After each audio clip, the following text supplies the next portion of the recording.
अस्सलाम वालेकुम नाजरीन। आप देख रहे हैं समाहोलिक।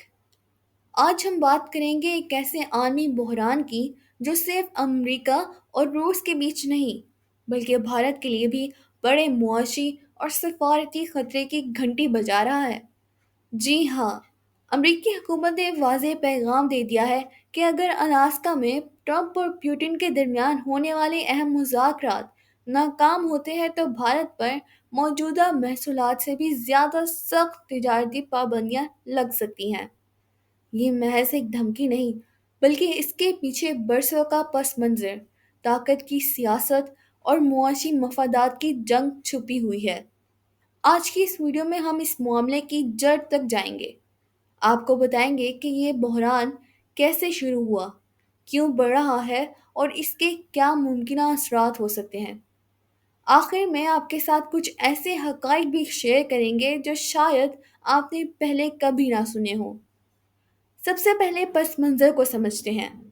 अमेरिका और भारत के ताल्लुकात हमेशा से उतार चढ़ाव का शिकार रहे हैं। पिछले दिहाई में कभी स्ट्रेटेजिक पार्टनरशिप तो कभी तिजारती तनाज़ात, कभी दिफाई मुआहिदे तो कभी वीज़ा पॉलिसी पर झगड़े। ये सब इस रिश्ते का हिस्सा रहे हैं। 2025 में जब डोनाल्ड ट्रंप दोबारा व्हाइट हाउस में आए तो उन्होंने मिशन 500 के नाम से एक नया मंसूबा शुरू किया। मकसद, अमेरिका और भारत के दरमियान सालाना 500 अरब डॉलर की तिजारत। इसके लिए उन्होंने मोदी हुकूमत को कई बार मुलाकात की दावत दी और तिजारती रियायतों पर भी बात की। लेकिन फिर आलमी मंजरनामा बदल गया। रूस और यूक्रेन की जंग ने दुनिया की एनर्जी मार्केट को हिला कर रख दिया। यूरोप ने रूसी तेल पर पाबंदी लगा दी, लेकिन भारत ने एक मुख्तलिफ रास्ता इख्तियार किया: सस्ता रूसी तेल खरीदना। ये खरीदारी मामूली नहीं थी। 2021 में भारत की रूस से तेल की दरामद सिर्फ 3% थी, लेकिन 2024 में ये बढ़कर 35 से 40% तक पहुंच गई। इसका मतलब ये कि भारत ने अरबों डॉलर बचाए, मगर इस फैसले ने अमेरिका के साथ ताल्लुकात में खिंचाव पैदा कर दिया।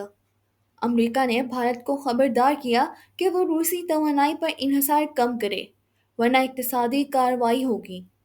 भारत ने इस पर अमल करने के बजाय रूस के साथ दिफाई सौदे भी बढ़ा दिए, जिनमें हथियारों की खरीदारी शामिल थी।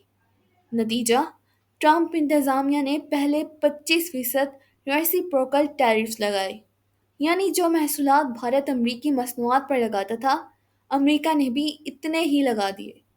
फिर इस पर मज़ीद 25% पेनल्टी टैरिफ्स इसलिए लगा दिए कि भारत रूस से तेल और हथियार खरीद रहा था। अब भारत पर मजमूई तौर पर 50% अमरीकी महसूलात लागू हो चुकी हैं। अब हालिया पेशरफ्त की तरफ आते हैं। अमरीकी वज़ीर ख़ज़ाना ने मीडिया को बयान दिया है कि अगर अलास्का में होने वाले ट्रंप पुतिन मुज़ाकरात नाकाम हुए तो भारत पर मज़ीद सेकेंडरी टैरिफ्स लगाए जा सकते हैं। ये सेकेंडरी टैरिफ्स आखिर हैं क्या? सादा अल्फाज में ये वो इजाफी महसूलात हैं जो किसी तीसरे मुल्क पर लगाए जाते हैं, क्योंकि वो किसी ऐसे मुल्क से तिजारत करता है जिस पर बुनियादी पाबंदियां आयद हैं।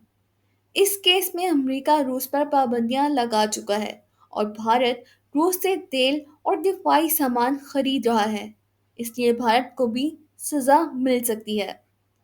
ट्रंप का दावा है कि भारत पर मौजूदा महसूलात ने शायद पुतिन को इस मुज़ाकरात की मेज़ पर आने पर मजबूर किया। लेकिन अगर ये मुज़ाकरात नाकाम हुए तो वो इस दबाव को मज़ीद बढ़ाने से गुरेज नहीं करेंगे। यूरोप को भी पैगाम दिया गया कि या तो अमेरिका के साथ खड़े हों और रूस और चीन के खिलाफ तिजारती सख्ती में शामिल हों, या फिर अपनी पॉलिसी का बोझ खुद उठाएं। ये बयान सिर्फ भारत को नहीं बल्कि पूरी आलमी तिजारती सियासत को हिला देने के लिए काफ़ी था। भारत ने फ़ौरन रद्द-ए-अमल दिया। वज़ारत ख़ारजा ने अमरीकी इक़दामात को गैर मुनसिफ़ाना और गैर माक़ूल करार दिया। भारतीय हुकाम का कहना है कि रूस से तेल खरीदना एक मुआशी ज़रूरत है, क्योंकि आलमी मंडी में तेल की कीमतें बुलंद हैं और भारत को अपनी तवानाई की ज़रूरियात पूरी करनी है। भारत ने ये भी कहा कि इसका फैसला आलमी कवानीन के मुताबिक है اور یہ کسی پابندی کی خلاف ورزی نہیں کرتا، کیونکہ روسی تیل پر عالمی سطح پر متفقہ پابندی موجود نہیں۔ یہ صرف مغربی ممالک کا فیصلہ ہے۔ اگر امریکہ بھارت پر مزید محصولات لگا دیتا ہے تو بھارت کی برآمدات کو بڑا دھچکا لگ سکتا ہے، خاص طور پر I T services, textile, pharmaceuticals اور آٹو پارٹس۔ سوال یہ ہے کہ کیا بھارت روس سے فاصلہ اختیار کرے گا یا اپنی موجودہ پالیسی پر قائم رہے گا؟ کیا امریکہ یہ دباؤ بڑھاتا رہے گا یا مذاکرات سے کوئی درمیانی راستہ نکل آئے گا؟ اپنی رائے ہمیں کمنٹس میں ضرور بتائیں۔ اگر ویڈیو پسند آئی ہو تو لائک اور چینل کو سبسکرائب کرنا مت بھولیں تاکہ آپ کو ایسی مزید ویڈیوز بر وقت مل سکیں۔ اللہ حافظ۔